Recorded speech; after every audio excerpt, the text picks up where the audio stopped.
India is Indira and Indira is India, और वैसे ही आज अपने गठबंधन को। तो ऐसा नहीं है कि सिर्फ नाम ही की बात है, काम में भी बहुत कुछ समानता है। अतीत छिपाने के लिए इंडिया नाम रखा था। ये क्विट इंडिया कब हुआ? 9 अगस्त 1942। सेकेंड वर्ल्ड वॉर कब शुरू हुआ? 1 सितंबर 1939। ये 3 साल बाद क्यों जागे थे भाई?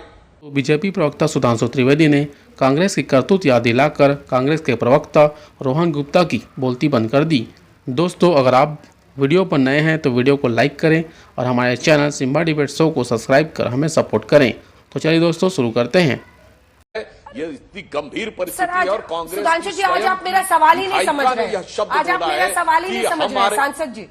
मैं तो सवाल आपसे ये पूछ रही हूँ कि क्या इंडिया से आप लोग घबरा गए हैं? हाथ धो के इंडिया जो विपक्षी गठबंधन है उसके पीछे क्यों पड़ गए?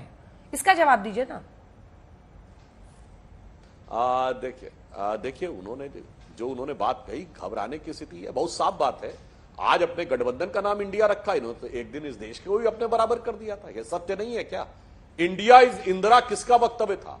कांग्रेस के नेता का वक्तव्य नहीं था अंजना जी, कांग्रेस के तत्कालीन राष्ट्रीय अध्यक्ष देवकांत बरुआ का बयान था, जिसके लिए आज तक किसी भी राष्ट्रीय अध्यक्ष ने इनके अनकंडीशनल माफी नहीं मांगी है, इसलिए वो यथावत है। और यह वैसा ही बयान है जैसा कि नाजी पार्टी के कन्वेंशन में 1934 में हिटलर के right hand man Rudolf Hess ने नारा लगवाया था, Hitler is Germany, Fuhrer is Germany and Germany is Fuhrer. ठीक वैसे ही India is Indira and Indira is India, और वैसे ही आज अपने गठबंधन को कहने लगे।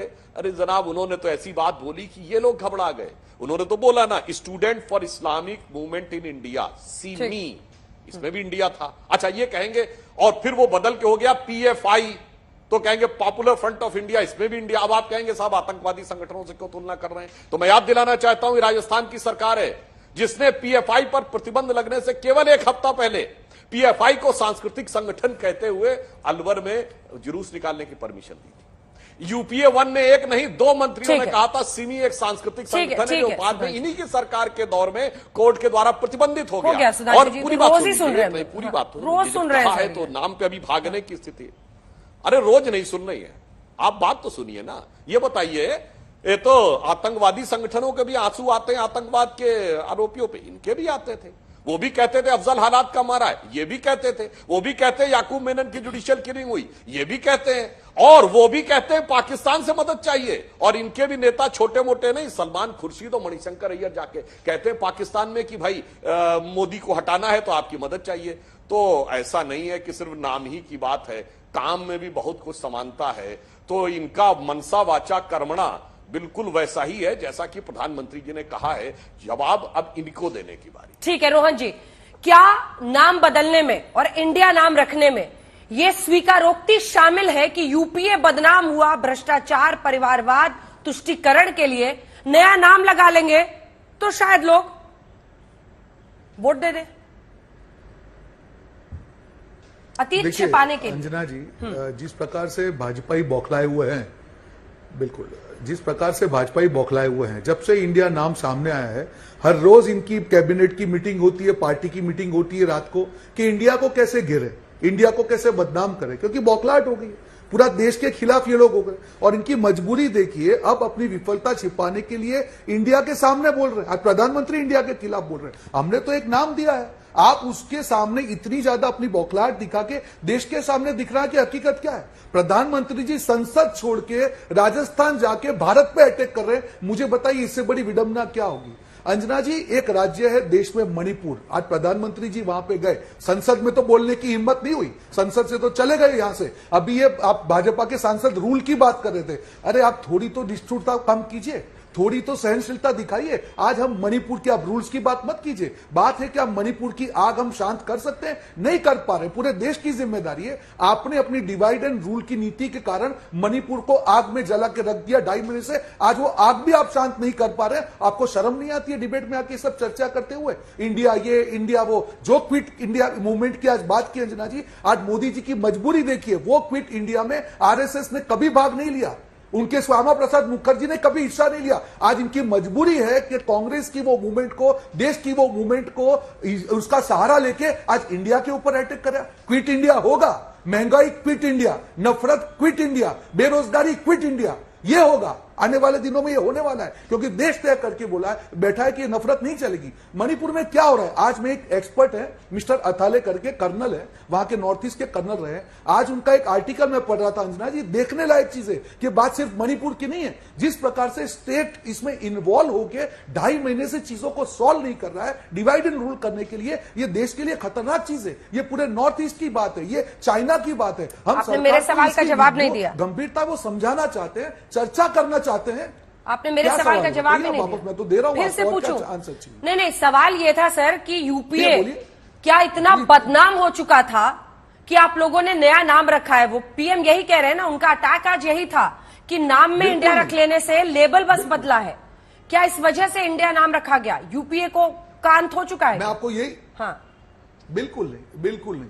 अतीत छिपाने के लिए, सीधा प्रश्न है, अतीत छिपाने के लिए इंडिया नाम रखा गया। एक वर्ड है, ठीक है, बिल्कुल। हाँ। अरे अतीत तो हमको, अंजना जी अभी उन्होंने कहा परिवारवाद भारत छोड़ो, भ्रष्टाचार भारत छोड़ो, तो अजीत पवार जी को वापस अभी इमीडिएटली भारत के बाहर इनको भेज देना चाहिए, क्योंकि वो अजीत पवार पे 15 दिन पहले तो पीएम ने अटैक किया था। उनके हेमंत विश्वास शर्मा कहां होंगे, नारायण राणे कहां पे होंगे, ज्योतिरादित्य सिंधिया कहां पे होंगे? तो ये क्या है? ये परिवारवाद नहीं है क्या? उसको क्विट इंडिया कराइए। आप बोलते हैं क्विट इंडिया, तो पहले आप अपनी जो बात कर रहे हैं अंजना जी, पूरा देश देख रहा है। प्रधानमंत्री जी के भाषण पे पूरे देश ने 2 बार भरोसा किया है। क्या प्रधानमंत्री जी को नहीं लगता है कि वो अपनी विश्वसनीयता कम कर रहे हैं? आज वही प्रधानमंत्री अजीत पवार पे अटैक कर रहे हैं और वही प्रधानमंत्री 7 दिन के बाद उसके साथ हाथ मिला रहे हैं। आपने देश की जनता को समझ क्या रखा है? आप जो बोल रहे हैं वन साइडेड मोनोलॉग नहीं हो सकता है, आपकी जवाबदेही भी है। कोई भी सवाल का जवाब सवाल नहीं हो सकता है अंजना जी। आपके शासन में 2.5 महीने से मणिपुर जल रहा है, तो आपको जवाब देना होगा। और आप इंडिया के ऊपर अटैक करके मणिपुर की आपकी जवाबदेही से नहीं भाग पाएंगे। देश आपको, इंडिया आपको नहीं भागने देगा। ठीक है, जवाब दीजिए सुधांशु जी। इसके बाद आ रही हूं एसटी हसन साहब। आपने तो काले कपड़े पहने हुए हैं, लेकिन श्याम सिंह यादव जी ने नहीं पहने हैं, उन्होंने सफेद पहने हुए हैं। इसको भी डिकोड करेंगे, थोड़ा सा रुक जाइए बस, सुधांशु जी जवाब दे लें एक बार। हाँ, देखिए मैं नाम और क्विट इंडिया दोनों पे बोल देता हूं। देखिए, नाम कोई रख ले तो क्या गुण आ जाते हैं? मैं दर्शकों से क्विट इंडिया पे जरूर बोलिएगा। श्यामा प्रसाद मुखर्जी ने राहुल क्विट गांधी इंडिया पे क्या स्टैंड था वो बोलिएगा। क्या किसी को एक बार अरे क्विट इंडिया पे भी बोलूंगा। अरे अभी आऊंगा अंजना जी, इनसे सवाल पूछिए कि आरएसएस का स्टैंड क्या था क्विट इंडिया पे? प्लीज भाई जवाब दूंगा भाई, आप काहे परेशान हैं?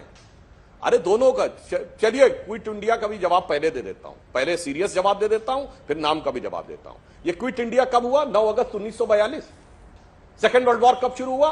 1 सितंबर 1939। ये 3 साल बाद क्यों जागे थे भाई? 1931 में इरविन के पैक्ट के बाद से कोई 9 साल तक आंदोलन नहीं, 11 साल तक। क्यों? चूंकि पर्ल हार्बर हो गया था दिसंबर 41 में। अब इस पे सवाल उठा सुभाष चंद्र बोस आ गई थी बर्मा। मेरा सिंपल सवाल है, लगा क्विट इंडिया मूवमेंट में आरएसएस ने हिस्सा क्यों नहीं लिया? मेरा सिंपल सवाल, बोलने दीजिए दीजिए अंजना जी। इन्होंने क्विट इंडिया मूवमेंट में, ठीक है, उसी का जवाब दे रहे हैं, सुन लीजिए ना, पूरा जवाब नहीं रोहन जी प्लीज, फिर टाइम वेस्ट होगा, आवाज नीचे कीजिए। नहीं रोहन जी, आई एम सॉरी, आपके बीच में किसी ने नहीं बोला। अब आप रिपीट कर रहे हैं अपनी बात को मिस्टर गुप्ता, प्लीज सर। जाने मेहमानों के पास भी जाने, खत्म कीजिए अपनी बात पक्षों की बात सुनने को मिले। हाँ, बोलिए तो मैं सिर्फ एक, हाँ बस जल्दी से मैं अपनी बात पूरी करता हूं। क्विट इंडिया मूवमेंट को जो श्रेय दिया जाता है, क्विट इंडिया मूवमेंट 2 महीने में समाप्त हो गया था। और वो क्विट इंडिया मूवमेंट की जो सबसे बड़ी वीरांगना थी अरुणा आसफ अली, उन्होंने बात कही। ये बताइए 42 में आपने क्विट इंडिया मूवमेंट चलाया, 43, 44, 45, 46, 47 कोई आंदोलन नहीं। अंग्रेज भागा 5 साल के बाद। गजब का क्विट इंडिया था भाई।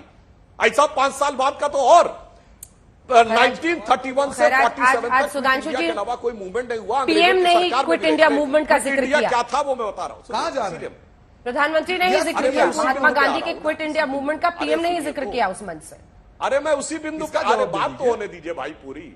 अरे भाई नाम पे पूरा होने दे। तो पहली बात, ये जो क्विट इंडिया का श्रेय लेते हैं, वो क्विट इंडिया कितना था ये सबको पता है। 5 साल बाद क्यों अंग्रेज भागे। हाँ, मगर जो अंग्रेजों से मिले हुए थे उनकी हकीकत अब सामने आ रही है। और नाम के ऊपर मैं ये बता देना चाहता हूं अंजना जी, राहुल गांधी के नाम में गांधी होने से कितने लोगों को महात्मा गांधी की छवि उनमें नजर आने लगती है।